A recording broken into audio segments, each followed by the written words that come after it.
Did you know when we talk about increasing student sentence length, this is sometimes referred to as the MLU or the mean length of utterance? We're giving you some easy tips on how to increase an individual's mean length of utterance or sentence length.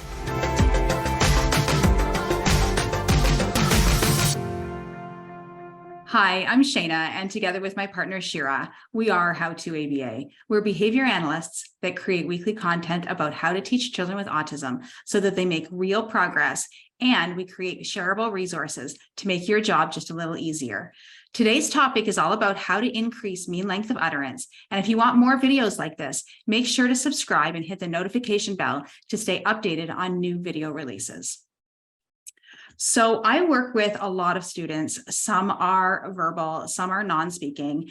And, it's always that question from parents: how do I get my child to talk? How do I get my child to talk more? How do I get my child to talk even more?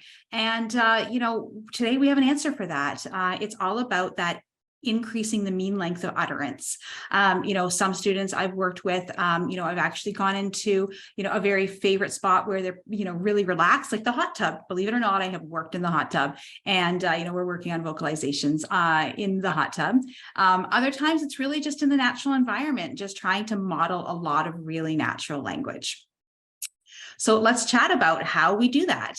When a child first learns to talk, they usually have, a mean length of utterance of 0, maybe 1, right? They talk, you speak in one-word phrases: ball, car, mom, dad. Some other students talk right away in longer phrases. Some of those students learn what they call a gestalt learning process of language, which really means that they're learning chunks of language at once. But let's chat about those students who, really talk in those one-word phrases. How do we get them to increase their vocabulary? The very first thing we want to do is make sure we're teaching them a lot of vocabulary, right? They should be learning, 200, 300, 400 verbs, nouns, etc., before we start adding in language. But we can always model, right? So one way to increase the mean length of utterance is by modeling all the time.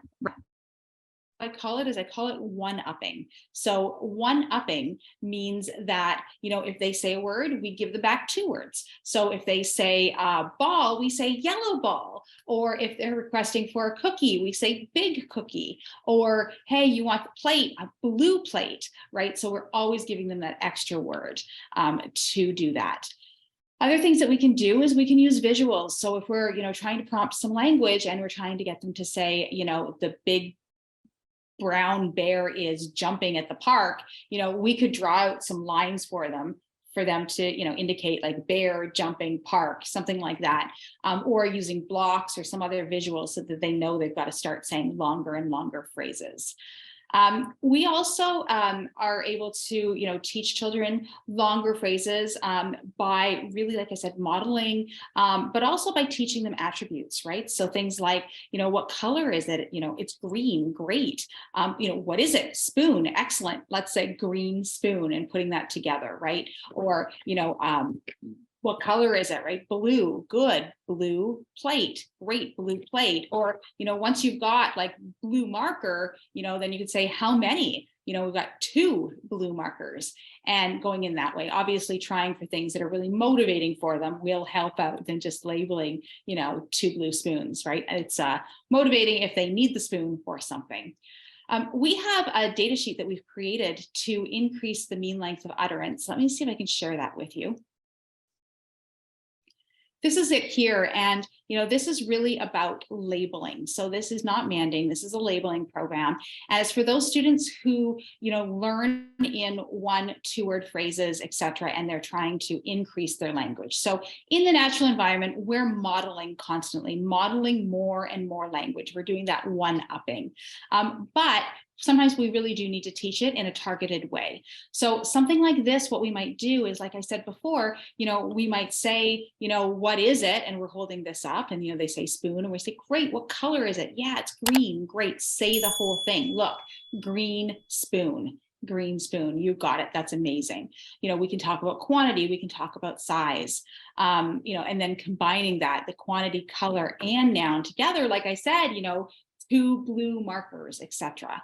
And then slowly increasing from there. We can add in other adjectives like dirty plate, big bumpy ball, big bumpy red ball, etc. And then going into things like prepositions, right? So prepositions would be, marker on plate. I don't know if I have the marker in the plate. Peppa dancing, whose marker, Peppa's marker, that type of thing, Peppa's blue marker, etc., etc. So how would we mark it on our data sheet? What we would do is we would have a baseline and we would just see, where they're at in terms of their mean length of utterance. I would hold something up and say, what is it? Say the whole thing. And if they're not giving me anything, or if they're giving me a one-word phrase, I'm going to mark that as one-word phrase. After that baseline, then I can go in here and I can write down, the teaching steps. So, my teaching step would be teaching step 1, right? And it would be right in there. Let me see if I can change the color of this so you can see it. Here's my teaching step number 1. And what I'm doing is I'm trying to teach them to combine 2 things like color and noun. So I'm going to test this, right?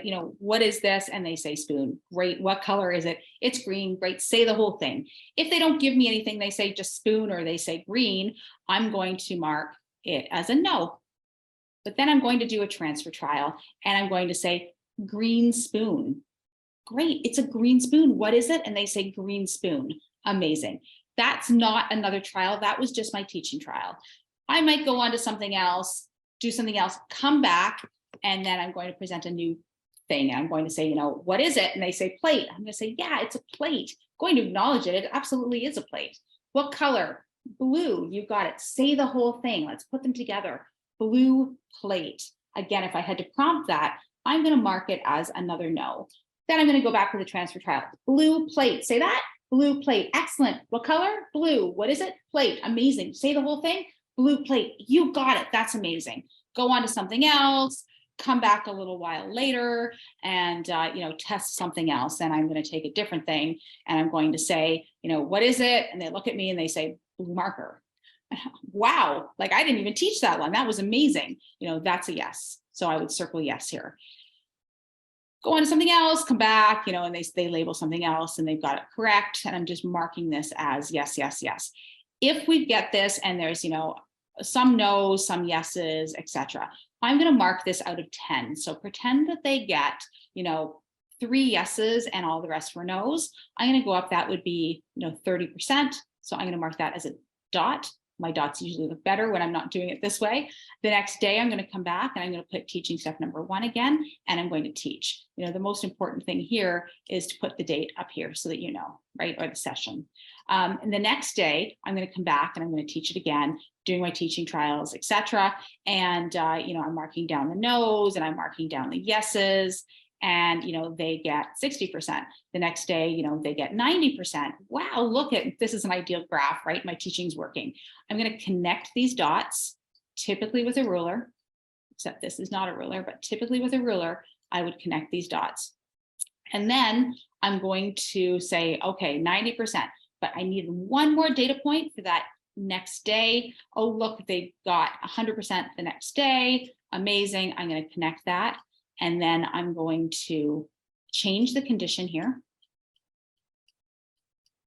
This is very sloppy. Obviously, I'm on a computer. My next teaching step is teaching step number 2. Okay, obviously you're writing in the date up here somewhere. My teaching step number 2 is seeing if the student can label quantity and then combine to make 2-word phrases. So quantity plus noun. I probably wouldn't use markers again because I was using them for the first step, but I am because that's what I have in my hand. So I'm going to say, look, what is it? And they're going to say markers. I'm going to say, great, how many? And they're going to say 2. Amazing. Say the whole thing. And they look at me and they go, blue marker. And I say, yeah, you're right, blue marker, but look, 2 markers. Tell me 2 markers. And then I'm going to mark that as a no. And then I'm going to do a transfer tile and I'm going to say, look, 2 markers. Say 2 markers, 2 markers. Excellent. Move on, teach something else and come back. And that's how you would graph a teaching program for increasing the mean length of utterance. Phew, That was a lot. Anyways, today we discussed a lot. We talked about increasing mean length of utterance in students who are only speaking in one-word phrases or two-word phrases. Sometimes you have to put together a formal program for that. And other times you can just really model it in the natural environment and do what I call one-upping, which means, giving somebody, if they give you one word, we give them 2 words. If they give you 3 words, we give them 4 words, modeling back constantly without that the demand that they need to respond, but just modeling. If you want more information on this, we do have another video blog too on increasing language in kids.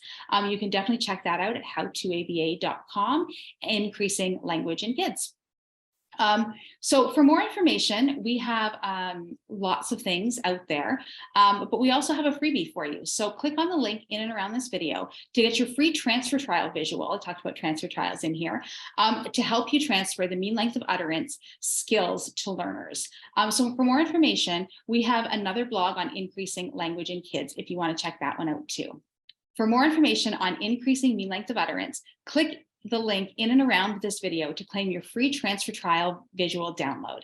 We also encourage you to subscribe to the channel so you don't miss any future videos, and leave a like and comment below if you have any further questions.